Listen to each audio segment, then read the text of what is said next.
इतने नाजुक मौके पे भी इस तरह की गिरी हुई राजनीति कैप्टन साहब कैसे कर सकते हैं? अगर राज्य सरकारों पे होता तो देश भर से किसान केंद्र सरकार से बात करने के लिए दिल्ली क्यों आते? जो आप मुझ पे झूठे आरोप लगा रहे हो, मुझे गालियां दे रहे हो, बीजेपी की बोली बोल रहे हो। तीनों काले कानून बनाने के लिए एक कमेटी बनाई थी। उस कमेटी में पता है कौन था? उस कमेटी में कैप्टन साहब थे। एक पासे किसान दिल्ली दी हिक ते गोडा रख कड़ाके दी ठंड च सड़कां ते प्रदर्शन कर रहे ने। दूजे पासे किसानां दे प्रदर्शन दे मुद्दे ते दिल्ली दे मुख मंत्री अरविंद केजरीवाल अते पंजाब दे मुख मंत्री कैप्टन अमरिंदर सिंह विचाले शब्दी जंग शुरू हो गई है। ओह एक दूजे ते तीखे वार कर रहे ने अते खुल के सामने आ रहे ने। दिल्ली दे मुख मंत्री अरविंद केजरीवाल ने एक प्रेस कॉन्फ्रेंस पंजाब दे मुख मंत्री कैप्टन अमरिंदर सिंह ते हमला बोलिया सी। उन्हां कहा कि दिल्ली च 3 खेती कानून पास कीते जाण दा इल्जाम कैप्टन ने उन्हां ते ला के बीजेपी दी बोली है। उन्होंने कैप्टन ते गंदी सियासत करने का इल्जाम लाया ते कहा कि उन्हां ते झूठे इल्जाम लाए ने। केजरीवाल ने कहा कि कैप्टन साहब की तुसी मेरे खिलाफ इल्जाम ला रहे हो ते बीजेपी दी बोली बोल रहे हो कि तुहाडे परिवार मैंबरां ते ईडी दे मामले दा दबाव है ते नोटिस भेजे जा रहे ने। उन्होंने इस मौके कैप्टन नूं खूब शब्दी चपेड़ा मारियां।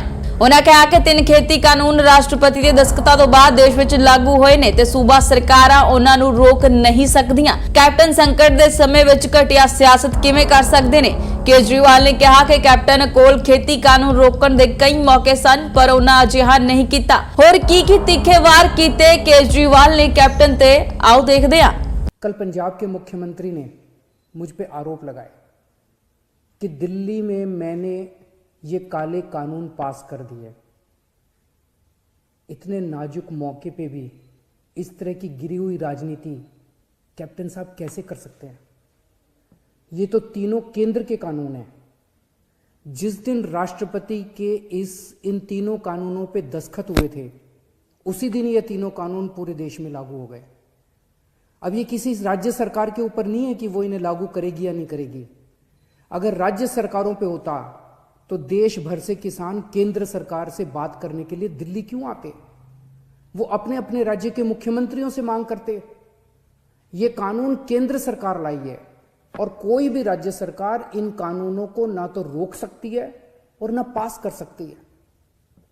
अब सवाल ये है कि जब कैप्टन साहब को ये बात पता है तो फिर उन्होंने मुझ पर ये झूठे आरोप क्यों लगाए? इसका एक बहुत बड़ा कारण है। जब से हमने दिल्ली के 9 स्टेडियम को जेल बनाने से रोका है तब से केंद्र की भाजपा सरकार मुझसे बहुत ज्यादा नाराज है। केंद्र सरकार का पूरा प्लान था कि जब किसान दिल्ली आएंगे तो उन्हें इन 9 स्टेडियम में डाल देंगे। हमने स्टेडियम को जेल बनाने की इजाजत नहीं दी तो वो लोग अब मुझसे बहुत नाराज हैं। मुझे पता है कि स्टेडियम को जेल बनाने के लिए मुझ पे कितना दबाव आया था, किस किस का फोन नहीं आया। लेकिन जिंदगी में कुछ ऐसे मौके आते हैं जब आप अपने जमीर की सुनते हो, नतीजे की परवाह नहीं करते।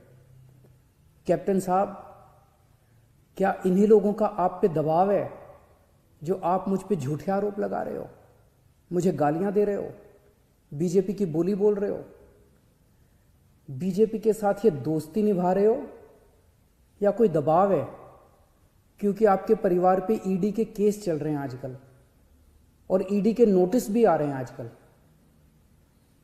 कैप्टन साहब के पास ये बिल रोकने के कई मौके आए। पंजाब के लोग पूछ रहे हैं कि तब कैप्टन साहब ने इन बिलों को क्यों नहीं रोका?